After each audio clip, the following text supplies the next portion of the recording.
นี่คือภาพบรรยากาศเส้นทางสะพานปูนพี่น้องสะพานปูนอยู่บริเวณหนองหานสกลนครนี่คือเป็นภาพบรรยากาศสะพานปูนเลยหนองหานสกลนครเป็นสถานที่ท่องเที่ยวของชาวจังหวัดสกลนครนะบริเวณนี้คือเป็นศาลาหม่งพานักท่องเที่ยวไปเที่ยวก็โดยสวรรค์เรียกว่าเมหม่นี่บรรยากาศกับโค้งบรรดาได้มีตัวเศร้ามันท่าเรือหนองหานใกล้ๆกับโรงพยาบาลสกลนครนี่คือท่าเรือรับคนไปเที่ยวไปเบิ่งดอนสวรรค์ละบรรยากาศตรงเศร้า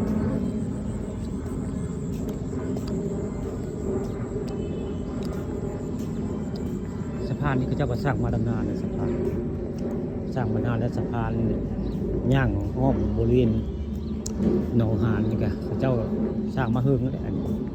สะพานปูนแล้วก็เล่าเล็กอันนี้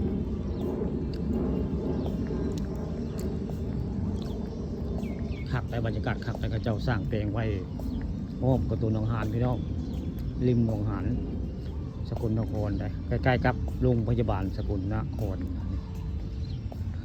ข้าป่านข้ามผสมก็ได้มาว่ามาจ้าเอาภาพสวยงามบริเวณริมหนองหานสกลนครตะเวนกำลังขึ้นได้ตะเวนกำลังขึ้นตะเวนกำลังขึ้นได้อยู่หนองหานสกลนครไทยบุจักว่าหนองหานกับนี่แหละพี่น้องหนึ่งประเทศใดบ้านใดบุจักกันนี่เขาบ่งช่องปลาทองคำกับชมวันนี้คือหนองหานสกลนครซึ่งหน้าคือเป็นโรงพยาบาลของจังหวัดสกลนครได้โรงพยาบาลใหญ่ในเมืองนี้มันเป็นโรงพยาบาลน้อยได้โรงพยาบาลใหญ่ที่สุดในจังหวัดสกลนคร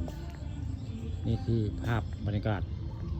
สะพานขักสะพานงามสะพานปูนอยู่ริมหนองหานของจังหวัดสกลนครนี่บรรยากาศขักไปน้องเรียไปนี่ขักแล้วชีทัศน์สวยงามสะพานปูนอยู่บริเวณหนองหานสกลนครแล้วนี่ให้มองมานั่งได้นี่มองมานั่งก็มีได้นี่เทกไปเทมาก็นั่งก็ได้พี่น้องนี่คือนั่งคักไว้จะพันสั่งเปลงไว้นานแล้วได้นี่แหละคือหนองหานสกลนครทั้งหน้าก็จะเป็นเส้นทางสุดได้เส้นทางสุดได้เขาเจ้าทมไปประมาณลักกิโลนึงได้นี่ประมาณลักกิโลพอดีได้เจ้าทมหนองหานไปเป็น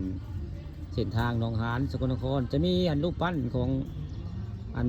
นั่นได้อันของกระหอกโดนได้ของกระหอกโดนในปั้นไว้ล่าสุดมีหกกระ